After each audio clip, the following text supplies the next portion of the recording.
Hi, Benjamin here. Welcome to episode 9 of Nature Hits the Books. Something a bit different for this episode of the show. We're stepping into the world of fiction. And joining me this time is Samantha Harvey, whose book Orbital takes a look at a day in the life of a very familiar space station. Orbital is Samantha's 5th novel and has been shortlisted for the 2024 Booker-Prize. It examines the contrasts that the crew experience over 24 hours as they balance the majesty and mundanity of life on the station. On the podcast, we discuss the challenges of putting yourself in the shoes of an astronaut and how distance can give new perspectives on global issues like climate change. Samantha Harvey, thank you so much for joining me today. Thank you for having me here. It's a real pleasure. I wonder, off the bat, if you could just give me a quick sense of what your book is about. It is a day in the life of the ISS, the International Space Station. Yeah, that's right. So it's set over a 24-hour period of Earth orbits, so 16 orbits of the Earth, and the chapters are named after each orbit.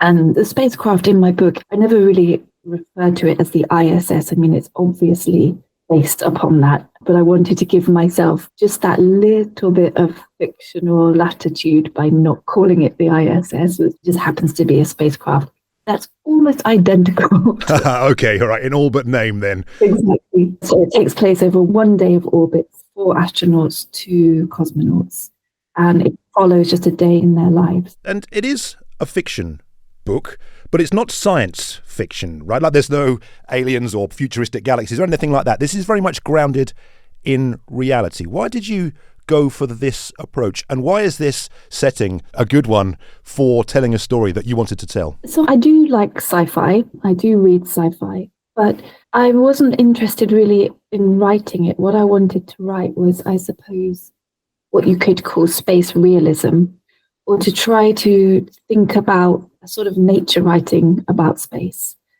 And also to see space as a domestic environment, which it is. The ISS is a domestic space. Daily lives go on there. And I was interested in writing about that aspect. And I wondered why in sort of popular culture and sci-fi, we tend to catastrophize space. I mean, I understand that because it's always been the great unknown. And so we project our fears onto it. But in fact, it isn't so unknown. I mean, low Earth orbit really isn't unknown to us anymore. We know it quite intimately.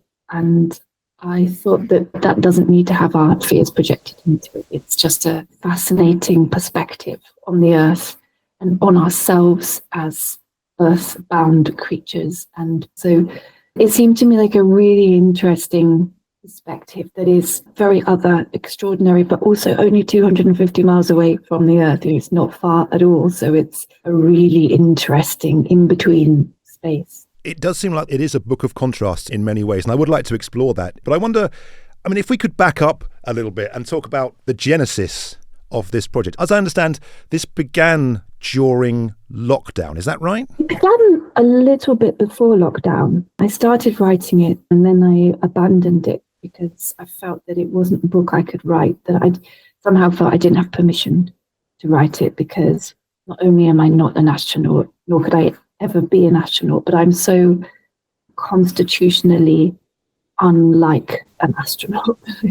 It felt like a form of trespass to write it. Since astronauts do write about being in space, they write about it a lot, understandably. And I thought, well, who's going to want to listen to me? So I lost my nerve, which I don't normally do with my novels, actually, but I did with this one. And then I decided to come back to it.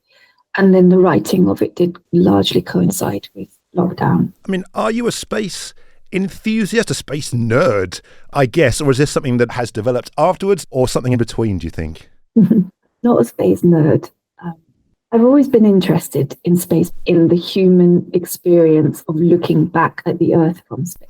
So I used to collect quotes from astronauts of things astronauts had said about being in space, either the lunar astronauts looking back from a great distance, or sometimes, because this was going back into my teenage years, sort of before the ISS, sort of things that the astronauts on the Mir space station, for example, had said. So that always really piqued my interest. I think I decided I wanted to write a pastoral book. I feel a sort of ongoing sadness, I suppose, about the gradual or maybe not so gradual loss of the natural world and how that impacts me directly, how I feel that directly, and the loss of that. And I wanted to write a novel that had a sort of pastoral, slightly nostalgic feel. And somehow that led me to space, which sounds like a very unobvious connection. But I thought space is our remaining wilderness. But even then, low Earth orbit is not really a wilderness anymore, and we've managed to fill it with junk. So I thought it'd be quite interesting to write in the sort of territory of nature writing, but about that area of wilderness, which in some senses is also being lost, but affords us a view that is a sort of comfortable distance away from the Earth to enable me to look back, just to see it, not with any judgment, and just to see what I could do with my complex feelings about our habitation of the Earth. And reading your book, I mean, it feels like you must have approached it, at least in the first instance, really with a reporter's mindset. I say sitting here as a science journalist, right? Because the science is all there, the toll of what it's like being on a space station, on human muscles, the beautiful fact that fluid swells to the face and your face looks different, but also some of the experiments you wrote about too, which seem very much grounded in reality. How much did you have to hit the books in your preparation for writing this? Yeah, extensively, because I knew very little about the ins and outs of life on the space station when I started this book. And maybe that was one of the other reasons why I decided after about 5,000 words to give up. I thought, God, I have no idea about this environment. I'm trying to write a piece of realism about it. But once I did commit myself to the project, it's a sort of joyous subject to research, and there's so much out there. That's the great gift of this subject matter. Sort of pretty much everything that NASA and ESA, the European Space Agency, do on the ISS is in the public domain, so you can find it all out. And then, of course, astronauts write about it, so you can find out quite a lot of that personal detail. And you can go online and you can view exactly which science experiments are happening today on the ISS. You can find out the ones that happened last week and the week before, and you can go as deeply as you want into any of this. You could spend your life on the NASA website. It's a very deep place. I did a huge amount of research and loved it. I love it, though, in the sense that it can fuel creativity in me. I want it to be able to enable me to see around a corner or see through a creative problem, or give me a new sense of direction for what I want to do. And it's a real sort of dance, I think, for me, between the research and the writing and the fact and the making up. I think those two things exist in a really interesting dance with one another. And the research continued right to the end of the book. I mean, I didn't sort of stop researching and then write the book. I was researching all the way through. There are so many specific little things, though. Earlier on in the book, you write about a set of tweezers being lost and heading for the air vents, quote, the resting place of all lost things. And I thought this is such a specific reference that someone must have told you this. Did you speak to any folk about this, any astronauts or any folk who've been up in space? No, this was all plundered from astronaut journals and diaries and books. Some of the loveliest details I found, like there's a detail in there about how they try to make a garlic paste because food just tastes of nothing in space. In that space food is bad, but also your sinuses are blocked, so you can't really taste properly. So they're always trying to find ways of kind of enhancing food and making it just taste of something. So they make this garlic paste which sort of explodes in the oven, and then the smell of garlic just permeates the space station because there's nowhere for a smell to go. You can't open a window, right? So I thought it was such a lovely detail, and that was taken from an astronaut journal that I found from the very early days of the space station. And this was deep in the archives of the NASA website, just going through their sort of daily journals. So those small anecdotal things were found in things that astronauts had written. I didn't speak to any astronauts in the process of writing it. I always prefer not to go straight to the horse's mouth with these things, because I feel like it would hamper my ability to make things up. If I were to ask an astronaut something, it would be then very difficult for me to make up something different. That was part of the rationale. And then also really need to. I mean, there's so much written down. And did you find it hard to put yourself in their shoes? Because it's such an extraordinary thing that so few people get to do, to escape Earth's atmosphere. And I've often read and heard that folk come back changed. They've had some sort of epiphany, I guess, in a sense, that I, and maybe yourself, are unlikely to experience. So how did you shift yourself into that mode? This was my continuing anxiety as I was writing the book, that I wouldn't be able to get into an astronaut's mindset. And that's not so much from the point of view of not being able to represent their feelings of awe or wonder, because for me, those are very present when I look at images of the Earth, just at my desk looking at images, let alone seeing it in the flesh. And that was what I wanted to write from, a place of rapture, attention to the beauty of our planet. I wanted the book to have a quite sort of joyful tone, I suppose. My anxiety was that I would overdo that. The astronauts really don't feel that most of the time. Most of the time they just kind of got a bit of a headache and they're sort of missing home, and they've got these arduous science experiments to do, and they have to do 2 hours of exercise every day. And yeah, maybe they'll look out of the window at some point and see the Earth, and their heart will leap for a moment, and then it's just back to daily life. That was always my worry with it, that I was slightly overplaying the majesty, and that they can't sustain that feeling all the time. Maybe this was one of the gifts of writing the book over just one day, because I could kind of convince myself, well, maybe on this one day they feel that sense of awe in an ongoing way, partly because there is a moon mission happening sort of in the background of the book. And also there is this typhoon happening on the Earth, and there's a sense of heightened perceiving and heightened awareness of where they are. So is my own sensibility too arty, too wafty, just not sciencey enough? They're pretty extraordinary, unflappable beings. Yes, I've been watching some footage of the heart rate of Buzz Aldrin landing on the moon for the first time, and it is rock steady. And I'm like, I can't imagine what it is to be that calm and collected all the time. No, I would have had a panic attack and passed out by then.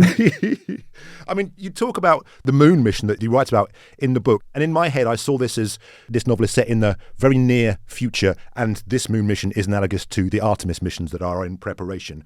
But it's interesting because you talk about these astronauts and they have to maintain almost a roboticism, but also they are human beings. And it seems that at times they're aware of the incredible nature of what they do, but they're also a little bit jealous of the folk heading to the moon. And that kind of space between things, it comes up again, right? They're very cozy and collegiate with their colleagues, and yet they are completely isolated from their family, so extraordinarily lonely in places. They deal with things like brushing their teeth, the mundanity of the regular day, but also seeing the continents from above 16 times in a day. I mean, it seems that's quite a central theme to your book. There are these toss-ups, these weights of one against the other. Very much, yeah.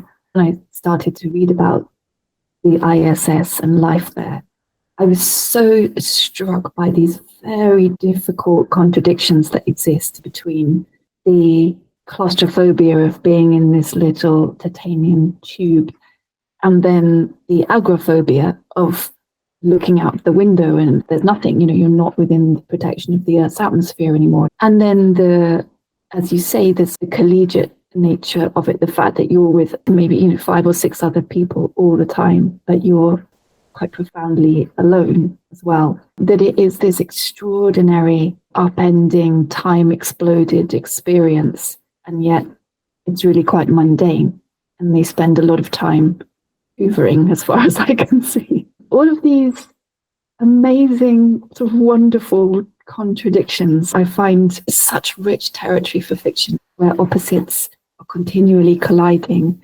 and the astronauts are asked to assimilate all of these things at once. When you start following those orbits, as I did, day after day, it becomes a very familiar space. It's just like, oh yeah, here's the south coast of Africa again, and oh yeah, there's the Indian Ocean, and okay, there's Papua New Guinea, and you start to feel this great familiarity, and yet it's a planet, it's huge, and it's unknowable to us in so many ways, and it's a rock in space for all our tender feelings about it. One thing I noticed is that Earth is always lowercase e. It's always the Earth. It's never Earth with a capital E, like a big thing. That clearly was something you thought about. Yeah, that's a really interesting observation. Something I find very, very touching is that all the other planets in the solar system are named after Greek or Roman gods, and only the Earth is named after the stuff it's made of.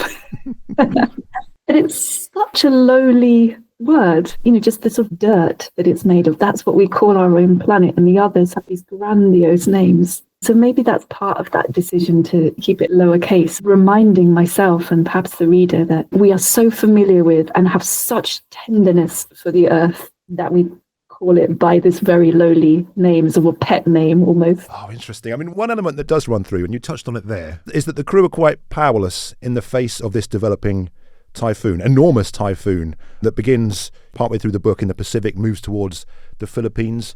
What were you trying to say with this? It does seem like a direct message about climate change. I wanted to mark time in the novel by some event that was not at a human scale. So although this 24-hour period in space is sort of exploded into 16 transits of the Earth, there is slowly but surely this typhoon closing in. So that was the motivation behind it.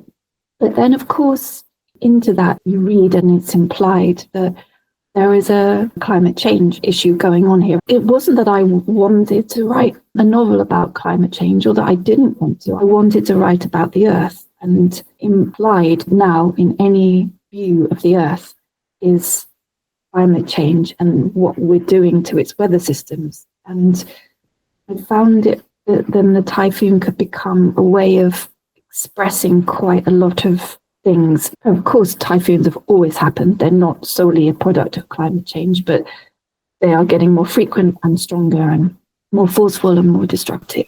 And they disproportionately affect the poorer areas of the Earth. So I found that it could become a sort of motif or a symbol or something without me having to really do the legwork of explaining that.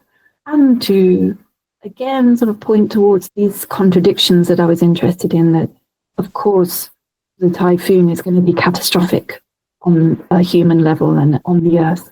But when you look at it from above, it's a thing of sort of magnificent beauty and elegance. And I was interested in that dissonance again, and in the fact, as you said in your question, the astronauts can see it and they can report on it, but they can do nothing about it. And in all your research then, did you learn more about climate change that you didn't already know? I mean, obviously we're all familiar with it as a thing, but the extent of it and how it is, moving apace and not much is being done to get on top of it. I spent a lot of time reading up about the effect of warming oceans and how that affects the weather systems on Earth. And I got an insight into how very, very complicated it is to predict what's going to happen with climate change, and it gave me enormous respect for people who do model these things. And it makes me feel so frustrated to the point of tearfulness, I think, because we have so much information at our fingertips. And one of the things that the ISS does, and is very famous for doing, is to collect data so that we can see very clearly how glaciers are shrinking or how coastlines are changing as sea levels rise. We have all this information, we have all of this data, and we still are not doing anything about it, or we're doing very, very little. If I learned anything in the process of writing this book, it was that our lack of action on climate change, it cannot be forgiven by a lack of knowledge about what to do, because we have the data and we do know what to do. And one thing I took from it as well is that the ISS, it seems like an expression of political will, of togetherness, right? All these countries working together. And yet, in the distance from their perspective, there is something where people aren't working together. Is this something you were trying to get across? It was very central to me. That's a good point. One of the ideas of this weird connection I made with the pastoral novel and ending up writing from low Earth orbit was the sense that the era that the ISS has embodied of international cooperation has come to an end, really. The ISS is still clinging on to this cooperation because neither US nor Russia can really pull out. The spaceship can't work without those two parts functioning together. And I really wanted to mark what I see as the sort of tail end of that era of post-Cold War hopes of unity. You look at the names of the modules on the ISS and they're, harmony, unity, tranquility. The Russian sections are called Dawn, and this idea of this new dawn of peace and cooperation. And it has come to an end. And when I started writing this book, the war in Ukraine had not yet started, but already I was perceiving that this fracture in the relationship, which is partly what the crack in the spacecraft at the end of the novel is sort of signifying. This just isn't going to last. More and more as I wrote the book, I felt I wanted to write about the dying days of this very beautiful, hopeful thing. This wonderful sort of time capsule that's rattling around, and it is kind of rattling as well. It's quite decrepit now. It's quite vintage. Retrofuturism, right? I think is at play, but it's not. It's just, it is what it is. That's exactly it. It's kind of cutting edge, marvelous piece of machinery, and also falling apart. and so are the dreams that built it. To me, what a magical kind of terrain for fiction. You talk about this being fiction. Astronauts and cosmonauts and taikonauts and so forth are some of the most studied humans on the planet, right? They're prodded and poked before and after and during, and we've got all this data. Where does this fit into that? A fiction novel about their lives, do you think? It's interesting because a lot of the studies that are done on astronauts are on astronauts as, to put it in elegant terms, as sort of data and sort of pieces of meat. What happens to this flesh in space? Some of it is to benefit science on Earth, but a lot of it is to try to see how we can make the human body more equipped to deal with longer duration space missions. There isn't really very much written, I think, about astronauts as people with sort of hearts and souls, if you like. They're often the subject of science and not the subject of art, I guess. That also seems sort of interesting to me, the idea of trying to explore what happens to a person's heart when they're in space, and not just the lump of flesh, but the locus of feeling and experience. And I think that astronauts themselves are not really very good at doing that, or they maybe don't want to. I wanted to be a bit audacious and try to speak to that more and see them less as sort of objects of science and more as subjects. I know that Tim Peake has read your book. He, of course, has been on the ISS. What did he make of it? Yeah, he has read it. He said some lovely things about it, but then he's an incredibly sort of polished and charming and lovely man. So, of course, he's going to say kind things about it. And what about anybody else? Have any other folk who've been in space reached out to you, sent you a message at all? I haven't heard from other astronauts. It terrifies me to think of them reading it. I wonder if they see it as some sort of trespass into their private world. I'd be interested to know, but I haven't had that feedback, and I am sort of scared of it. I mean, your book's out in the world now, out on the earth, lowercase e. What are you hoping that people take from it? You've told the story you wanted to tell. Do you have anything that you hope people pick up on? More than anything, I suppose I want the book to have a feeling of rapture and beauty, a sort of a happiness, I suppose, a just undeniable gladness at the sight of our planet. And if that can land with the reader, then the book has worked for me. I think the success of a book, or whether it's saying to the reader what you want it to say, lies in the question of whether the thing that was in your heart, in my heart when I wrote it, is that something that might be in some way deposited into the reader's heart when they read it. And whatever the reader or I want to do with that feeling is another matter, whether that's to rush out and take direct action for climate change, or whether it's to just spend more time looking out of the window, or whether it's to spend more time looking at footage of the Earth from space, or whether it's to go into some sort of downward spiral at what we're losing. I don't know. That's for the reader to decide. But I want to somehow impart some of that feeling of expansion and rapture that I have when I look at those images. Can I ask what effect it had on you when you see the ISS go past? Do you give it a little wave, maybe? I love seeing it go past. I really like outdoor swimming, and I was swimming at Lyme Regis. It was February, it was dark, and I was just like kind of lying in this very cold water, looking up at the sky. And I saw the ISS go past, and I felt almost moved to tears. It was really wonderful. I feel like I experience it slightly differently now, having spent so much time writing about it. But for me, writing the book was beautiful escapism. And I was sad to leave its world. And usually when I finish a novel, I'm not sad at all to leave its world. I'm just so relieved that it's done. But with this book, I thought, oh God, I can't spend 7 hours a day looking at footage from space anymore, or I can, but I can't really justify it. And that felt like a loss, and it felt to me that it was a perspective on things that helps me still, and is quite consoling, just to be reminded of the Earth's weird loveliness, but also see it as something that's quite robust. It's us who are in trouble. The Earth will be fine. It's just a lump of rock in space. It's not the Earth we need to save. It's ourselves and all the other creatures on it. And I find that sort of somehow consoling. Wonderful. Let's leave it there. Samantha Harvey, thank you so much for joining me today. Thank you. It's a pleasure. Samantha Harvey there. Her book Orbital is out now. That's it for episode 9 of Nature Hits the Books. If you have any feedback on this episode, why not ping us an email to podcast@nature.com with the subject line Nature Hits the Books. Otherwise, look out for the next episode soon. The music used in this episode was called To Clarity by Air Ray via Epidemic Sound. I'm Benjamin Thompson. Thanks for listening.